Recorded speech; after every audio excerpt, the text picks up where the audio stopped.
Going on, my dudes? You are here with Team Journey TC. How is it going? I don't know why I'm doing this with my hair. It's because I burnt some of it.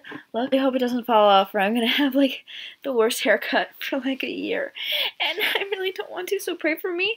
It's Christmas right now. When I'm posting this video, I saw this movie on Christmas, and I'm so excited to talk about it. Oh my god! So I'm gonna give you guys my frame of mind walking into this movie because it does matter a little bit in terms of how I viewed it. So I went into this movie really wanting to love it. Like, I really wanted to love it. I was like, I'm going to love this movie. J.J. Abrams is going to do me so good. I'm going to be so happy. There's going to be no problems. It's going to be the perfect ending. It's going to make me like The Last Jedi, or because it's going to fit in well. Please don't be falling out. You guys are watching me have a panic attack. I'm gonna go brush my hair. Is that connected to the pieces that are falling out of my head? Please? Please don't be. Please just...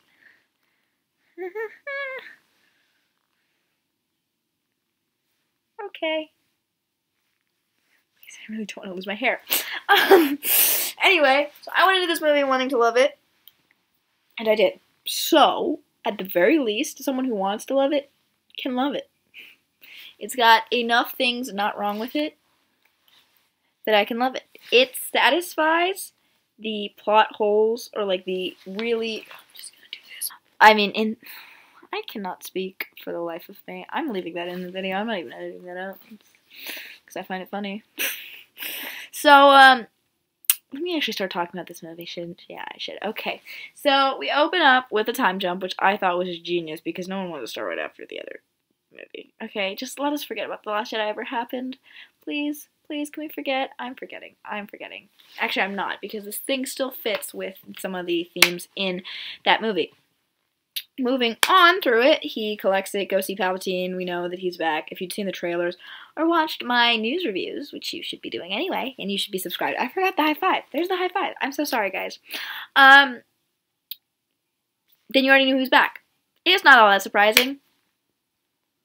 I'm getting into major spoiler territory as of my next sentence. So, if you haven't seen it, and you're a fan of Star Wars, I highly recommend you see it. Don't watch it in 3D. It ruins some of the emotional beats for me because there's like a disconnect. Definitely does not benefit from 3D at all. The action scenes don't benefit from having it in 3D. There's no point. Do not do it. Do not watch it. I only watched it in 3D because that was the only place I could watch it. Okay? Do not do it. But yeah, if you haven't seen it, go see it. Alright, spoilers. Great. We're good to go. So, she's Palpatine's granddaughter, which is, you know, a little dumb. I mean, it comes out of, like, no, he just says it. And I mean, I already knew it, like, going into this movie. I already thought that. I was like, he's coming back. She's got connection to him. And then when she could, like, force lightning and stuff, I was like, okay, whatever. I wasn't all that surprised when he was like, I want her dead, but, you know, whatever. At least she's not no one. They could have gone with the anyone can be anything arc, which I would have been actually okay with, sort of, kind of, only sort of. But you know what? I was okay with the she's Palpatine's daughter arc. I can live with it, even if it seemed a little bit far-fetched and the emotional beat did not hit. It was okay. The beginning scenes are a little slow yet fast at the same time. Like, they're cutting between lots of scenes, so like you feel like you're moving through too much too fast, but you also feel like, what are we doing though? Like, this is boring. The acting is so at best. I did laugh when they were like, oh, it's the Knights of Ren, and he's just like, cool, because they did not have enough time to explain it, so they literally just say who they are, and we're moving along with our day. Mark Hamill looks so much happier to be in this movie, almost like too happy. He was like, yes, I'm finally in a movie that treats Luke well and rectifies his errors. I laughed so hard when they're like, this is not how a lightsaber should be treated. You should hold them with dignity and not throw them around, even though Kylo Ren just threw his, although I guess it was a dark lightsaber, so I guess that's whatever. We did get some of our Empire Strikes Back, literally references, strike me down, from literally the Emperor, so some actual callbacks there. It did seem like it was written by someone who loves and cares for this franchise. Like, there were a lot of was very respectful. I thought JJ did such a good job, actually. Like, it was very respectful to the franchise, while also still, like, keeping in elements from The Last Jedi and making them work and make sense. Like, her whole dark side thing from the movie, you know, and her coming together with him, like, it still worked while giving, like, credence to things. It finally explained who Snoke was. I mean, he's not really that important, but he was trained by the Emperor, so it, like, you know, it just, all the twists and reveals just worked.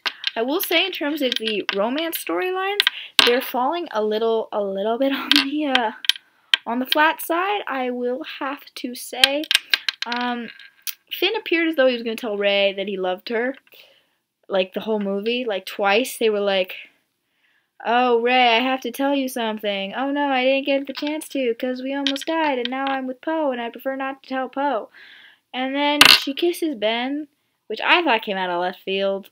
I was kind of flipping off my screen. I thought they were both going to live and be, like, together or whatever and rule side by side, and I was like, oh, God. I was like, but, so, that Finn thing didn't quite go so well. Although, I guess maybe he goes visits her on Tatooine. Maybe he goes visits her while she's on Tatooine. She got a yellow lightsaber, which I know are canon. I have to look up what they mean. I forgot.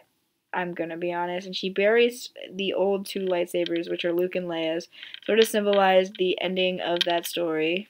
Even though she is still a Skywalker, technically. I'm gonna have a whole video about the theme of family in this movie that's coming out next week, which I'm very excited for. And then obviously we see the rise of both her as a Skywalker and, of course, Ben, who becomes good and saves Rey at the end after he saves him, and he knew he was gonna die. He has a nice moment with his father, which I thought was actually very touching. I thought the callbacks to the Force Awakens were actually good in terms of all, like, the voices and stuff. I mean, obviously, JJ knows what he wrote. But I thought I liked the callbacks. I have to look up who all the voices were at the end when she's looking up into the stars. That was incredible. I just wish I knew all the voices. I didn't.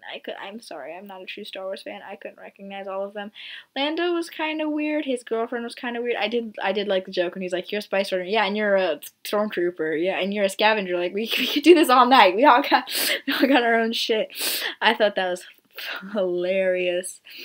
I'm just going off on these storylines. Poe Dameron's arc from the last movie, a lot of stuff kind of gets forgotten from the last movie in terms of, like, arcs and stuff. Like, I don't know what's happening with Finn and Rose anymore. I don't know if they're a thing. Apparently she loved him, but now that it looks like they are just friends, I suppose. I don't know what's happening there, but, you know, I don't honestly really care. It's a Star Wars movie. If I wanted to go watch a romance, I'd go watch a chick flick. Like, there are places for that, and this is not one of them. My dad hated it, but I don't know why. He's like, oh, there's so many plot holes. And I was like, not really. I mean, I don't know why Kylo Ren put the other thing that leads to the Sith place at the Jedi place, or, well, obviously, how are they walking on the ships in outer space? But, you know, that's like a movie magic thing more than a plot hole thing. So I overall thought, if you're a Star Wars fan, I'm giving this movie like an 8 out of 10. Okay, if you're a Star Wars fan and you've been watching this series fall by the wayside and you want to see something that'll make you feel like, you know what, it wasn't so bad, you should watch this movie. It's a good movie. It's not fantastic. The dialogue at some points is shaky, and I predicted it. Literally, like, the climax scene, I said, like, a joke, like, she was like, oh, I'm all the Sith, and in my head I was like, yeah, and I'm all the Jedi, bitch. And she literally says that, and I'm like, oh, I was kidding in my head. I was like, you're not supposed to say that. But, I mean, the dialogue's shaky, but is that new for Star Wars? No. And sometimes they repeated lines, and I was like, yeah, I get you're making a callback. I already got that the theme had already been set up. You don't need to say it again. I was paying attention to your movie. You had me enthralled. I'm not surprised. Except for the one thing I missed, where I wasn't paying attention because I had some old lady next to me, and she was talking to me. It was where Leia said her son died. And that's the only one they didn't repeat. I got all the other ones you had to repeat and have to say, never trust a droid again, don't be afraid of who you are again. Like, I already got, yes, I understood the message that was coming. like, smart movies don't need to tell me they're smart, okay? It wasn't a particularly smart movie, but it was a good one. It was a fun, enjoyable time, and a satisfying ending to the Star Wars legacy. I'm so excited. I'm getting Disney Plus, and we're gonna watch The Mandalorian, and I'll tell you how that one is later. See y'all later. You better be subscribed.